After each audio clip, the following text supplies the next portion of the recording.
الحمد للہ وکفیٰ وسلام علی عبادہ الذین اصطفیٰ اما بعد اعوذ باللہ من الشیطان الرجیم بسم اللہ الرحمن الرحیم یا ایہا الذین آمنوا قوا انفسکم واہلیکم نارا وقودها الناس والحجارة صدق اللہ العظیم۔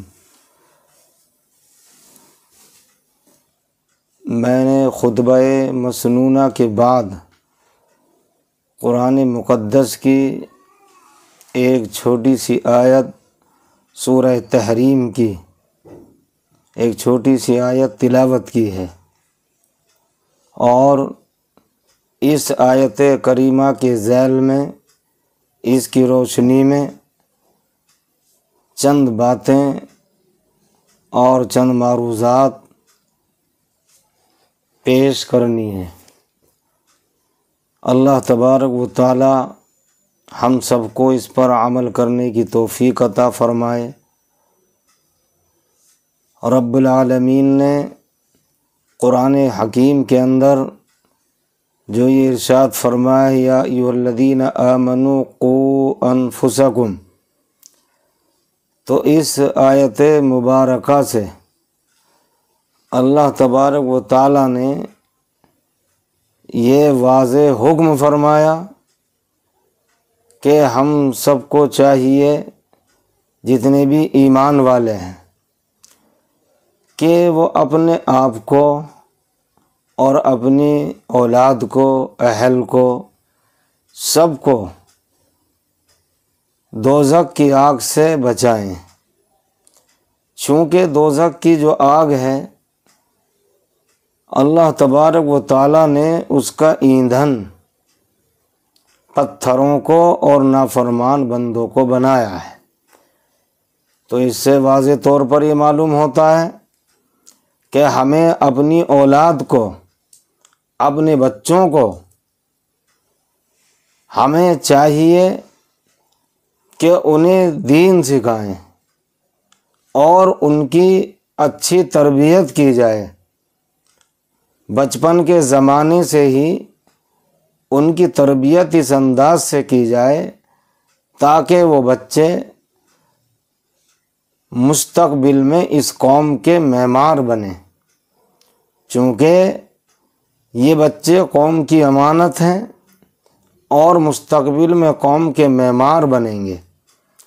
اگر ان کو صحیح تربیت دی جائے تو اس کا مطلب یہ ہے کہ ایک اچھے اور مضبوط معاشرے کے لیے ایک صحیح بنیاد ڈال دی گئی۔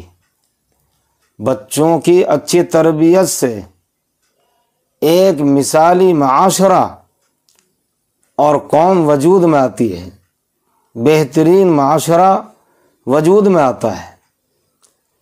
اس لیے کہ ایک اچھا پودا ہی مستقبل میں تناور درخت بن سکتا ہے۔ بچپن کی جو تربیت ہوتی ہے نقش کل حجر ہوتی ہے، یعنی بچپن میں ہی اگر بچے کی صحیح تربیت، دینی و اخلاقی تربیت اور اصلاح کی جائے تو بلوغت کے بعد بھی وہ ان پر عمل پیرا رہے گا۔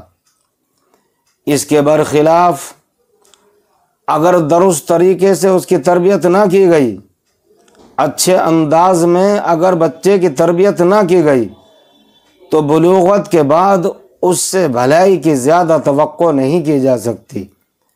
نیز بلوغت کے بعد وہ جن برے اخلاق و اعمال کا مرتکب ہوگا اس کی ذمہ دار اور قصوروار والدین ہی ہوں گے، چونکہ اس لیے والدین قصوروار اور ذمہ دار ہوں گے کہ انہوں نے تربیت کی طرف توجہ نہیں دی، اور تربیت کی طرف توجہ نہ دینے کی وجہ سے وہ مجرم اور قصوروار کہلائیں گے۔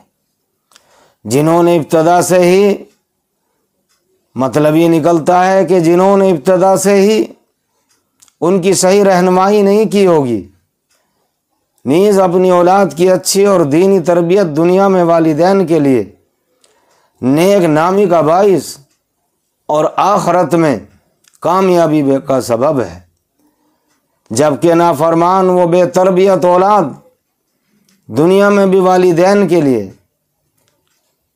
اور آخرت میں بھی والدین کے لیے وبال جان بن جائے گی، اور آخرت میں بہت زیادہ ایسی اولاد رسوائی کا سبب بنے گی۔ اب میں آپ کو صرف تربیت کے عنوان پر ایک لفظ، جو یہ تربیت کا لفظ ہے، اگر اس کے معنی کو دیکھا جائے تو تربیت ایک وسیع مفہوم رکھنے والا لفظ ہے، یہ معمولی لفظ نہیں ہے۔ اس لفظ کے تحت افراد کی تربیت، وہ خاندان کی تربیت اور معاشرہ اور سوسائٹی کی تربیت، پھر ان قسموں میں بہت سی ذیلی اقسام داخل ہیں، بہت ساری اقسام ان میں داخل ہو سکتی ہیں۔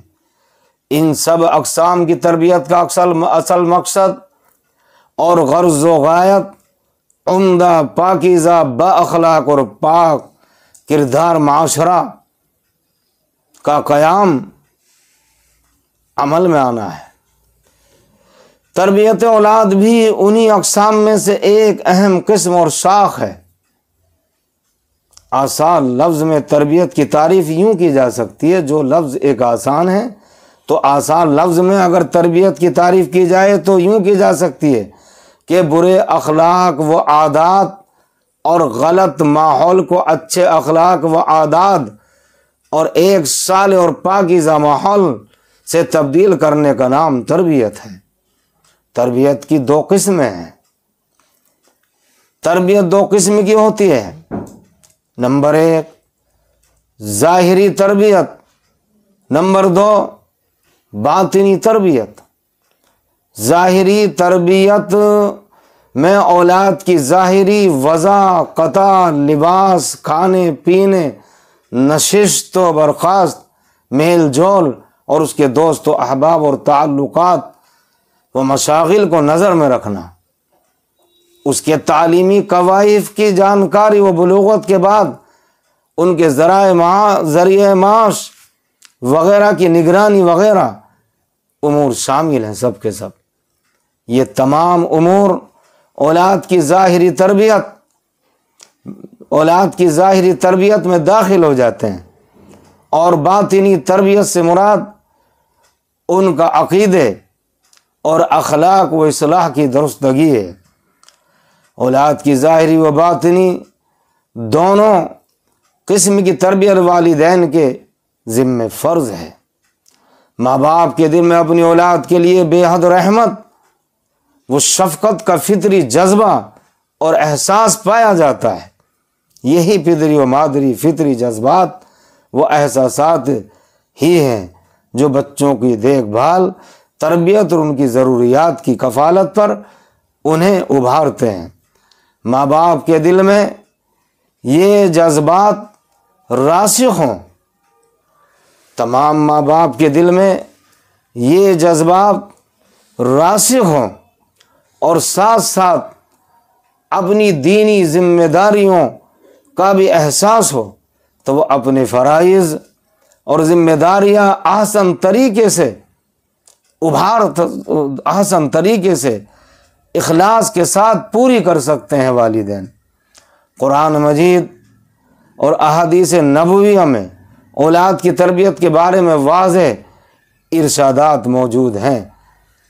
اللہ تبارک و تعالیٰ کا ارشاد ہے جو خطبہ مسنونہ کے بعد آیت کریمہ تلاوت کی گئی تھی، قُوا أَنفُسَكُمْ وَأَهْلِيكُمْ نَارًا وَقُودُهَا النَّاسُ وَالْحِجَارَةُ، اپنے آپ کو اور اپنی اولاد کو آگ سے بچاؤ، اپنے آپ کو اور اپنی اولاد کو آگ سے بچاؤ جس کا ایندھن انسان اور پتھر ہے۔ حضرت علی کرم اللہ وجہہ نے اس آیت کی تفسیر و تشریح میں فرمایا جو آیت کریمہ ہے اس کی تشریح میں حضرت علی کرم اللہ وجہہ نے فرمایا کہ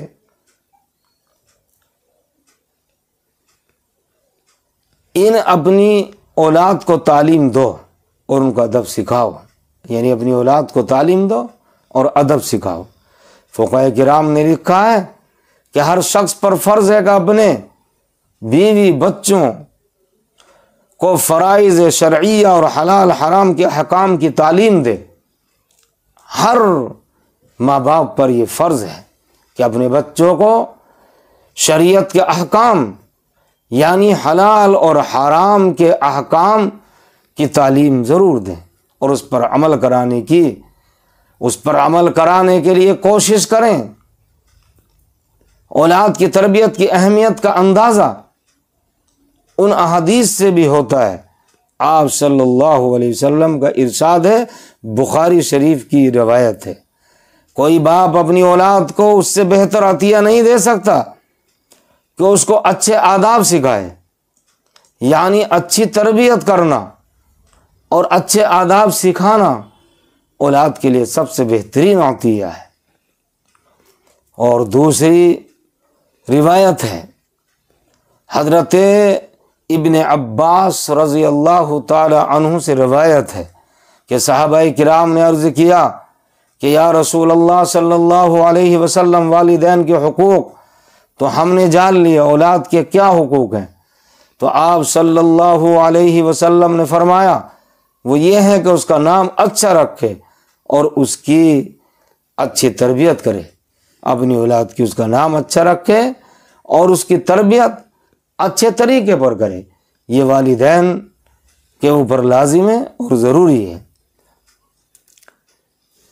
یہ بہت بڑا گناہ ہے کہ انسان جن کا ذمہ دار اور رکھوالا ہے، جس اولاد کا ذمہ دار اور رکھوالا اللہ تبارک و تعالیٰ نے اس انسان کو بنایا ہے، انہیں ضائع کر دے، ان کی تربیت نہ کرے، لاپرواہ ہو جائے، توجہ نہ دے اور دھیان نہ دے کہ ہمارا بیٹا گھر میں کس وقت آ رہا ہے، کس وقت داخل ہوتا ہے، نہ والدہ کو خبر ہے نہ والد کو خبر ہے، یعنی جب جی کرتا ہے باہر چلے جاتے ہیں، جب جی کرتا ہے آ جاتے ہیں، جو جی چاہ رہا ہے وہ کر رہے ہیں، جو جی چاہتا ہے وہ نہیں کرتے ہیں۔ تو اس لیے یہ بہت بڑی ذمہ داری تھی والدین پر کہ ان کو اس طرف دھیان دینا چاہیے تھا، لیکن نہیں دیا۔ یہ بھی اپنی اولاد کو ضائع کرنا ہے کہ بچوں کو یوں ہی چھوڑ دینا ان کے حال پر کہ وہ بھٹکتے پھریں، در در کی ٹھوکریں کھاتے پھریں اور یوں ہی بھٹکتے پھرتے رہیں۔ اللہ تبارک و تعالیٰ نے ہمیں عقل سلیم عطا کی ہے، اور جو عقل اللہ نے ہمیں دی ہے اور شعور عطا فرمایا اور ہمارے لیے حکم بھی دیا ہے کہ اپنی اولاد کو اسی طرح سے نہ چھوڑیں بھٹکنے کے لیے کہ وہ صحیح راستے سے ہٹ جائیں اور ان کے عقائد و اخلاق سارے کے سارے سب کچھ برباد ہو جائے۔ نیز اسلام کی نظر میں نا واقفیت کی کوئی عذر نہیں ہے، یعنی کہ انہیں واقف ہی نہیں کرایا، انہیں حلال حرام کی تمیز ہی نہیں سکھائی، ان پر کوئی پابندی ہی نہیں لگائی، ان کی طرف دھیان ہی نہیں دیا۔ اب اگر قیامت کے دن اس کی ماں، اس کا والد کوئی بھی عذر کرے گا تو اللہ تبارک و تعالیٰ کی بارگاہ میں وہ عذر قابل قبول نہیں ہوگا۔ یہ بات آپ کان کھول کر سن لیں۔ رب العالمین کا یہ اپنے بندوں کے لیے حکم تھا، اولاد کو ہم ادب سکھائیں۔ قیامت والے دن تم سے تمہاری اولاد کے بارے میں پوچھا جائے گا، سوال کیا جائے گا کہ تم نے اسے کیا ادب سکھایا اور کس علم کی تعلیم دی ہے۔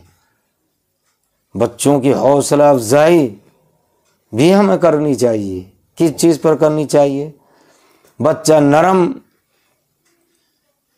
اور گیلی مٹی کی طرح ہوتا ہے، بچے کی مثال یوں بیان فرمائی کہ جیسے نرم اور گیلی مٹی ہوتی ہے تو بچے کی مثال اسی طرح سے ہے۔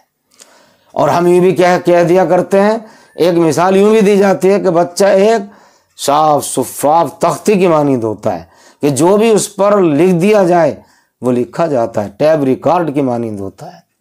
ہم اس سے جس طرح پیش آئیں گے اور اس کی شکل ویسی ہی بن جائے گی، جس طرح سے ہم اس بچے کے ساتھ پیش آئیں گے، جیسا ہم برتاوا کریں گے۔ بچہ اگر کوئی اچھا کام کرے تو اس کی حوصلہ افزائی کے لیے اس کی تعریف سے ہم نہ ہٹیں بلکہ اس کی تعریف کرنی چاہیے۔ اگر بچہ اچھا کام کر رہا ہے اس پر اسے شاباش اور کوئی ایسا تحفہ وغیرہ دے دینا چاہیے جس سے بچہ خوش ہو جائے اور آئندہ بھی اچھے کام کا جذبہ اور شوق اس کے دل میں بچے کے پیدا ہو جائے۔ بچوں کی غلطی پر انہیں تنبیہ کرنے کا حکیمانہ انداز آج ہمیں اختیار کرنا چاہیے، اور ہم حکیمانہ انداز، بچے اگر غلطی کرتے ہیں تو حکیمانہ انداز کو ہم نظر انداز کر دیتے ہیں۔ حکیمانہ انداز نہیں ہوتا ہمارا۔ بچوں کو کسی غلط کام پر بار بار اور مسلسل ٹوکنا ان کی طبیعت میں غلط چیز راسخ ہونے سے حفاظت کا سبب بنتا ہے، جس سے اگر غفلت نہ برتی گئی تو اس میں شک نہیں کہ بچوں اور بچیوں میں غلط افکار جڑ پکڑیں۔ بچوں اور بچیوں میں غلط افکار جڑ پکڑنے سے پہلے کامل طریقے سے ان بچوں کی ہم اصلاح کریں۔ بچے سے غلطی ہو جانا کوئی اچنبے کی بات نہیں ہے، وہ بچہ ہے، لیکن اگر غلطی تو بڑوں سے بھی ہو جاتی ہے۔ ماحول کا بچوں پر اثر ہوتا ہے۔ سب سے بڑی بات اور اہم بات یہ ہے کہ ماحول کا اثر بچوں پر بہت زیادہ پڑتا ہے۔ ممکن ہے کہ غلط ماحول کی وجہ سے بچہ کوئی غلطی کر بیٹھے، تو اس صورتحال کو بھی مد نظر رکھنا چاہیے کہ بچے سے غلطی کس سبب سے ہوئی ہے، کیا وجہ ہے، اسی اعتبار سے اسے سمجھایا اور تنبیہ کی جائے اور سمجھایا جائے۔ تربیت میں میانہ روی اور اعتدال سے کام لیا جائے اور اعتدال کا راستہ بچوں کے لیے اختیار کیا جائے، اور مربی کو اس بات سے باخبر ہونا چاہیے جو بچوں کی تربیت کرنے والا ہے، بالخصوص بچے کا والد، کہ اس وقت بچے کے لیے نصیحت کارگر ہے یا سزا۔ تو جہاں جس قدر سختی اور نرمی کی ضرورت ہو اسی قدر کی جائے۔ بہت زیادہ سختی اور بہت زیادہ نرمی بھی بعض اوقات بگاڑ کا سبب بنتی ہے۔ اللہ تعالی ہم سب کو بچوں کی اچھی اور بہتر تربیت کرنے میں رب العالمین ہمیں توفیق عطا فرمائے اور ہمیں ہمت اور حوصلہ عطا فرمائے۔ اور دیکھیے، ایک کسی شاعر نے کہا ہے کہ جہاں تلوار چلانی ہو وہاں سخاوت اتنی ہی نقصان دہ ہے جتنا کہ سخاوت کے موقع پر تلوار چلانا۔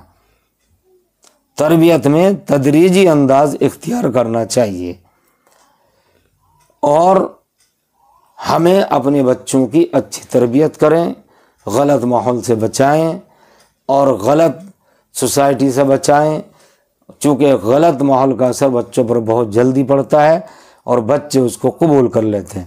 چنانچہ غلطی پر تنبیہ کی ترتیب یوں ہونی چاہیے۔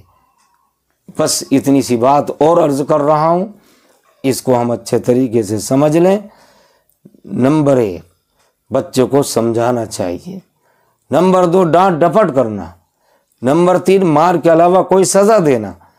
نمبر 4، مارنا۔ نمبر 5، قطع تعلق کرنا، یعنی غلطی ہو جانے پر بچوں کی تربیت حکمت کے ساتھ کی جائے۔ اگر پہلی مرتبہ غلطی ہو تو اولاد کو اسے اشاروں اور کنایوں میں سمجھایا جائے۔ اگر پہلی غلطی ہوئی ہے تو اولاد سے صراحتاً برائی کا ذکر کرنا ضروری نہیں، سب سے پہلے نمبر پر اگر بچہ بار بار ایک ہی غلطی کرتا ہے، اگر بار بار ایک ہی غلطی کرتا رہتا ہے، تو اس کے دل میں یہ بات بٹھائیں کہ اگر دوبارہ ایسا کیا تو اس کے ساتھ سختی برتی جائے گی۔ اس طرح کی بات بچے کے ذہن نشین کر دینی چاہیے، ذہن میں اخذ ہو جانی چاہیے۔ اور وقت بھی ڈانٹ ڈپٹ کی ضرورت نہیں ہے، اس وقت بچے کو ڈانٹ ڈپٹ کی ضرورت نہیں ہے، نصیحت اور پیار سے اسے غلطی کا احساس بچوں کو دلایا جائے اور نصیحت کی جائے۔ بچے کی پیار و محبت سے تربیت اور اصلاح کا ایک واقعہ حضرت عمر ابن ابی سلمہ سے منقول ہے کہ فرماتے ہیں کہ میں بچپن میں رسول اللہ صلی اللہ علیہ وسلم کے زیر تربیت اور زیر کفالت بچہ تھا۔ میرا ہاتھ کھانے کے لیے برتن میں ادھر ادھر گھوم رہا تھا۔ یہ دیکھ کر رسول اللہ صلی اللہ علیہ وسلم نے مجھ سے فرمایا، کیا اے لڑکے، اللہ کا نام لے کر کھانا شروع کرو اور دائیں ہاتھ سے کھاؤ اور اپنی طرف سے کھاؤ۔ اگر نصیحت اور آرام سے سمجھانے کے بعد بھی بچہ غلطی کرے تو اسے تنہائی میں ڈانٹنا چاہیے اور اس کام کی برائی بتائی جائے اور آئندہ ایسا نہ کرنے کو بچے سے کہا جائے۔ پھر بھی اگر باز نہ آئے تو تھوڑی بہت مار پیٹ بھی کی جا سکتی ہے۔ تربیت کے طریقے نوعمر بچوں کے لیے ہیں، لیکن یاد رکھیے آپ، بلوغت کے بعد تربیت کے طریقے مختلف ہیں۔ بلوغت سے پہلے الگ اور بلوغت کے بعد مختلف طریقے ہیں۔ اگر اس وقت نصیحت سے نہ سمجھے تو جب تک وہ اپنی برائی سے باز نہ آئے اس سے قطع تعلق بھی کیا جا سکتا ہے، جو شرعاً درست ہے اور کئی صحابہ کرام کے عمل سے ثابت ہے۔ اللہ تعالی ہم سب کو عمل کی توفیق عطا فرمائے اور اولاد سے متعلق تربیت میں جو کوتاہی اور کمی واقع ہو رہی ہے، اللہ تعالیٰ اس کمی اور کوتاہی کو ہماری سب کی جتنے بھی والد بنے ہوئے ہیں اس کو دور فرمائے۔ وآخر دعوانا ان الحمد للہ رب العالمین۔